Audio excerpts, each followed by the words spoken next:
Assalamualaikum warahmatullahi wabarakatuh. Kami dari kelompok 2 akan mempresentasikan tentang analisis parameter kualitas air. Parameter yang akan digunakan yang pertama suhu, yang kedua oksigen terlarut atau DO, yang ketiga derajat keasaman atau pH, dan yang keempat konduktivitas. Dan untuk lokasi pengambilan sampel berada di rawa, sungai aliran deras, dan sungai aliran lambat di sekitaran dam aliran sungai. Aturan yang dipakai untuk teknik pengambilan sampel yaitu SNI 6989-59-2008. Alat-alat yang akan digunakan yaitu tongkat 2 meter, botol bebek, meteran 2 meter atau meteran baju, dan meteran 50 meter. Tali rapia, ember, water quality analyzer, tisu, dan stopwatch. Ini adalah data hasil pengamatan yang sudah diambil di beberapa lokasi pengambilan sampel. Waktu pengambilan sampel dimulai pada jam 8 pagi sampai dengan jam 4 sore. Selanjutnya adalah perbedaan kualitas air di tempat terbuka dan di tempat tertutup.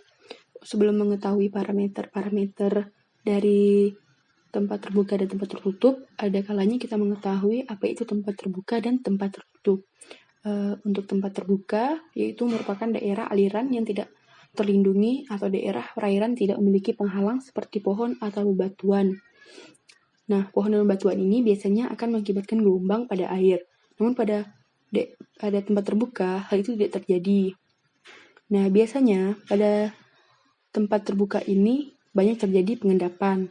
Sedangkan aliran tertutup merupakan daerah perairan yang dimana aliran airnya terlindungi oleh pohon atau bebatuan yang mengakibatkan adanya turbulensi yang terjadi sehingga berdampak pada produktivitas air.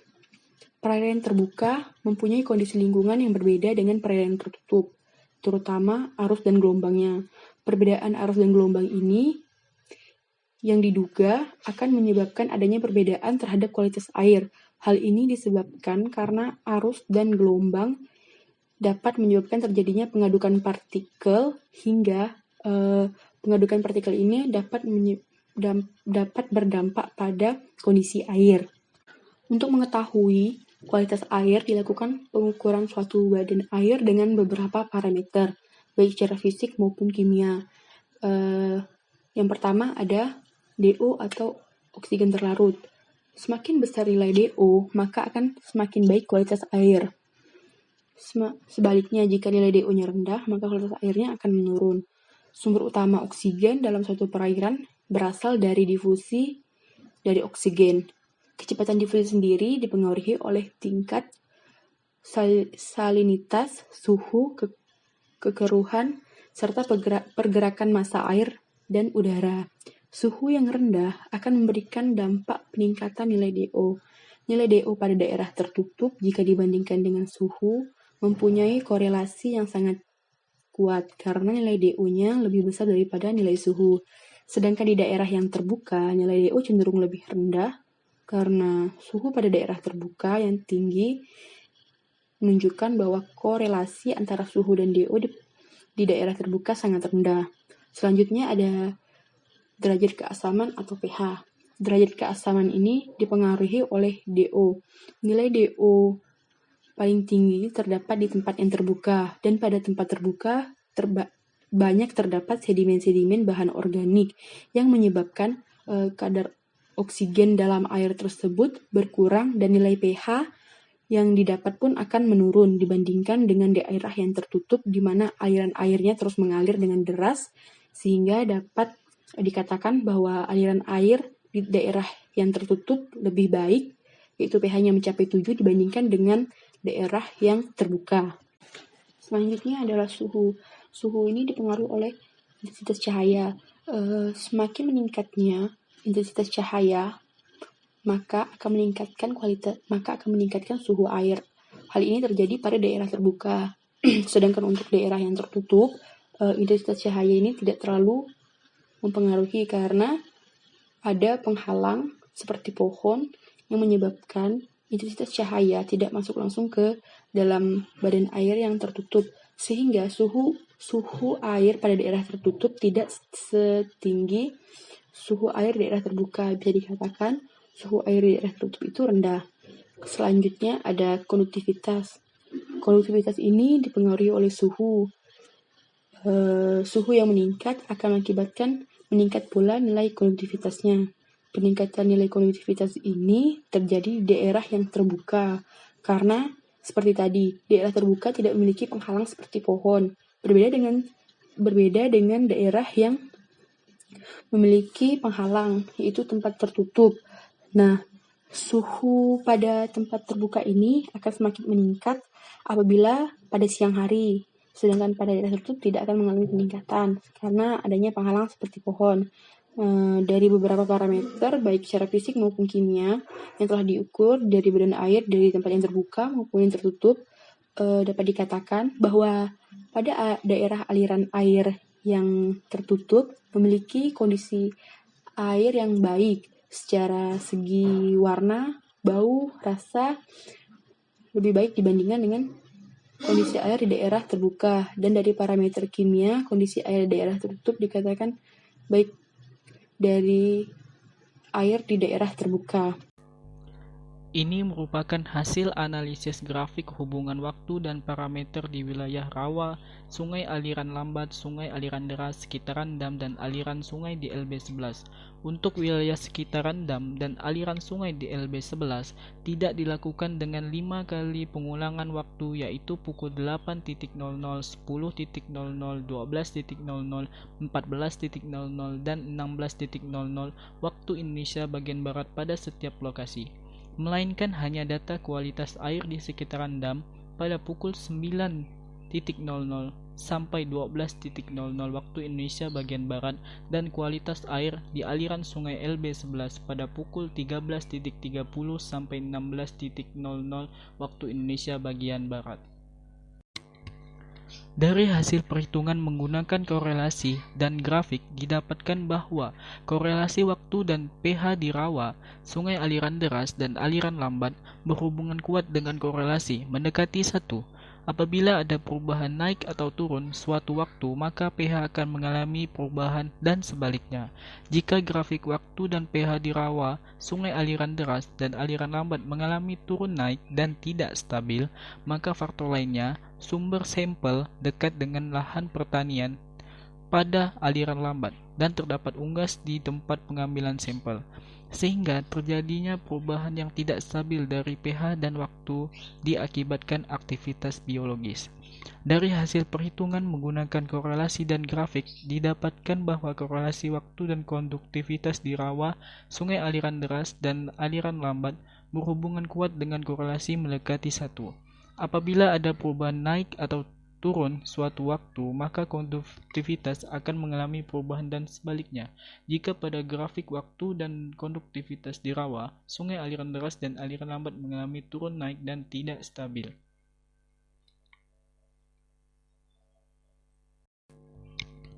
Oksigen terlarut atau dissolved oksigen (DO) adalah jumlah oksigen terlarut dalam air yang berasal dari fotosintesis dan absorpsi atmosfer. Oksigen terlarut di suatu perairan sangat berperan dalam proses penyerapan makanan oleh makhluk hidup dalam air. Semakin banyak jumlah DO, maka kualitas air semakin baik. Dissolved oksigen dibutuhkan oleh semua jasad hidup untuk pernapasan, proses metabolisme, atau pertukaran zat yang kemudian menghasilkan energi untuk pertumbuhan dan pembiakan. Di samping itu, oksigen juga dibutuhkan untuk oksidasi bahan-bahan organik dan anorganik dalam proses aerobik. Sumber utama oksigen dalam perairan berasal dari suatu proses difusi dari udara bebas dan hasil fotosintesis organisme yang hidup dalam perairan tersebut. Dari hasil analisis, oksigen terlarut akan mengalami kenaikan grafik seiring dengan berjalannya waktu menuju petang. Hal ini menunjukkan bahwa DO dipengaruhi oleh waktu dan suhu. Semakin rendah suhu, maka DO akan semakin tinggi. Selanjutnya, pengaruh antara parameter berdasarkan hasil penelitian. Parameter yang diukur pada penelitian ini ada 4, yaitu pH, konduktivitas, oksigen terlarut, dan suhu. Berikut penjelasan hasil penelitian selama 2 hari dengan 4 parameter tersebut.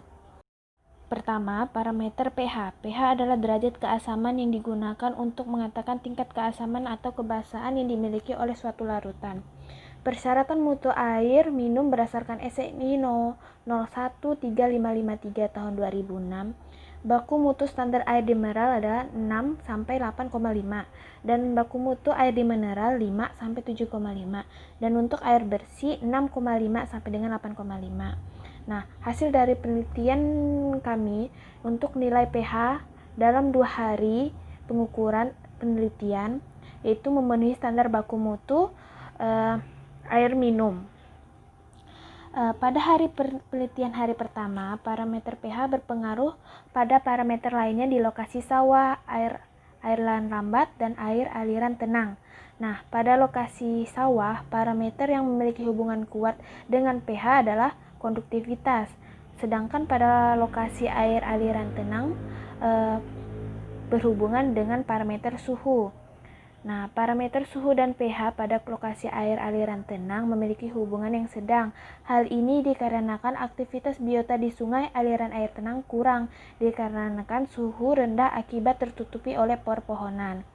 Nah, sampel aliran tenang ini diambil sekitar pukul 1:30 siang sampai 4 sore, yang menandakan suhu lingkungan cukup tinggi, jadi nilai pH air juga tinggi. Sedangkan pada hari kedua, pH paling dipengaruhi oleh parameter oksigen terlarut. Nah, nilai korelasi paling tinggi antara parameter pH dan parameter oksigen terlarut adalah di lokasi rawa. Hal ini diakibatkan karena rawa terdapat banyak biota dan bahan organik yang terdekomposisi, sehingga menyebabkan terbentuknya senyawa karbon dioksida dan berkurangnya kadar oksigen dan menyebabkan nilai pH air turun. Hubungan korelasi antara pH dan suhu tidak kuat, karena nilai korelasi tertinggi dari 3 lokasi adalah 0,54. Nah, suhu yang relatif rendah dapat meningkatkan kelarutan CO2 yang menyebabkan turunnya pH air. Intensitas cahaya sangat mempengaruhi suhu air, sehingga pada siang hari suhu air akan naik, maka pH air akan naik juga. Parameter pH dan parameter konduktivitas tidak memiliki hubungan korelasi karena pH air, nilai pH tidak mempengaruhi konduktivitas. Begitu juga dengan sebaliknya, konduktivitas tidak mempengaruhi nilai pH. Baiklah, selanjutnya saya akan menjelaskan tentang hubungan konduktivitas dengan parameter lainnya. Pertama, saya akan menjelaskan hubungan konduktivitas dan pH. Di lokasi sawah menunjukkan korelasi pH dan konduktivitas yang sangat kuat. Secara teori, derajat keasaman air tidak mempengaruhi kemampuan penghantar listrik di air. Pada air aliran sedang dilakukan 2 kali pengambilan sampel, yaitu pada pagi hari dan siang hari. Namun, korelasi parameter yang berhubungan kuat adalah parameter DO dan konduktivitas. Terdapat nilai korelasinya 0,360 di pagi hari, sedangkan pada siang hari terdapat nilai korelasinya 0,925. Nilai konduktivitas listrik juga dapat berpengaruh terhadap temperatur, yang mengakibatkan turun naiknya nilai konduktivitas. Pada penelitian di hari kedua, korelasi yang dapat dilihat antara konduktivitas dan temperatur terdapat lebih banyak mengalami perubahan di rawa. Kenaikan temperatur dapat menyebabkan ketidakteraturan pada nilai konduktivitasnya. Kenaikan temperatur di rawa pada waktu pengambilan sampel jam 2 siang terjadi penaikan, yaitu 30,8 derajat Celcius, yang membuat nilai konduktivitasnya menurun hingga 63,2. Konduktivitas listrik dengan temperatur pada sungai lambat dan sungai deras tidak terlalu banyak mengalami perubahan. Korelasi konduktivitas dengan pH tidak mempengaruhi nilai konduktivitasnya, sehingga tidak dapat dibandingkan perubahan yang terjadi. Nah, selanjutnya adalah oksigen terlarut atau DO. Oksigen terlarut atau DO adalah jumlah oksigen terlarut dalam air yang berasal dari fotosintesis dan absorpsi atmosfer atau udara. Oksigen terlarut di suatu perairan sangat berperan dalam proses penyerapan makanan oleh makhluk hidup dalam air. Semakin banyak jumlah DO, maka kualitas air semakin baik. DO dibutuhkan oleh semua jasad hidup untuk proses pernapasan, proses metabolisme, atau pertukaran zat, yang kemudian menghasilkan energi untuk pertumbuhan dan pembiakan. Di samping itu, Oksigen juga dibutuhkan untuk oksidasi bahan-bahan organik dan anorganik dalam proses aerobik. Sumber utama oksigen dalam perairan berasal dari suatu proses difusi dari udara bebas dan hasil fotosintesis organisme yang hidup dalam perairan tersebut. Nah, pada penelitian dengan pengulangan waktu, pengukuran pada sungai aliran deras, sungai aliran lambat, dan rawa yang menunjukkan bahwa nilai DO pada aliran air deras jika dibandingkan dengan suhu mempunyai korelasi yang sangat kuat. Ini dikarenakan nilai DO-nya lebih besar daripada nilai suhu. Begitu juga dengan sungai aliran lambat. Sedangkan di daerah rawa, nilai DO cenderung lebih rendah karena suhu pada rawa yang tinggi ini menunjukkan bahwa korelasi antara suhu dan DO di aliran lambat dan rawa sangat rendah. Hal ini juga ditunjukkan dari pengukuran DO di sungai lambat, di mana suhu paling rendahnya yaitu 27 derajat Celcius, dengan kadar DO yang paling tinggi yaitu sebesar 2,1 mg per liter. Sedangkan untuk parameter konduktivitas tidak ada hubungan korelasi dengan parameter DO. Selanjutnya, pada penelitian tanpa pengulangan waktu, DO sangat berpengaruh dengan parameter lainnya. Hubungan korelasi DO dan suhu sangat kuat di lokasi sungai aliran lambat, dengan nilai korelasi 0,744. Sedangkan hubungan korelasi DO dan pH memiliki hubungan kuat pada penelitian menggunakan pengulangan waktu. Nilai korelasi DO dan pH pada lokasi rawa adalah 0,744 dan di lokasi air sungai aliran deras adalah 0,580. DO dan pH memiliki hubungan yang cukup kuat karena biota dalam air sama-sama dipengaruhi oleh parameter tersebut. Jika air tersebut memiliki pH netral dan kadar DO yang cukup, maka biota akan seimbang. Baiklah, di sini saya akan menjelaskan tentang suhu. Dari hasil penelitian, pada penelitian hari pertama, hubungan korelasi suhu dengan parameter lain cukup kuat terletak di lokasi rawa dan sungai pada aliran tenang. Nilai korelasi parameter DO dan suhu di lokasi rawa yaitu 0,680, menunjukkan hubungan yang cukup kuat. Hubungan ini antara DO dengan parameter suhu yaitu semakin rendahnya suhu di perairan, maka semakin tinggi kadar oksigen terlarut di dalamnya. Begitu pula sebaliknya, dikarenakan suhu memiliki pengaruh yang besar terhadap keberadaan aktivitas organisme. Organisme tersebut menjadi sumber utama oksigen dalam perairan. Aktivitas organisme ini akan mempengaruhi parameter pH. Nilai korelasi suhu dan pH pada lokasi sungai aliran tenang adalah 0,422, menunjukkan hubungan tidak kuat atau lemah. Parameter pH dipengaruhi oleh aktivitas organisme dalam perairan, sehingga jika suhunya meningkat, maka kadar DO dalam air sedikit yang menyebabkan aktivitas organisme menurun. Sekian presentasi dari kelompok 2 tentang hasil penelitian kualitas air di Gunung Palung Sukadana. Mohon maaf apabila terdapat kekurangan. Terima kasih.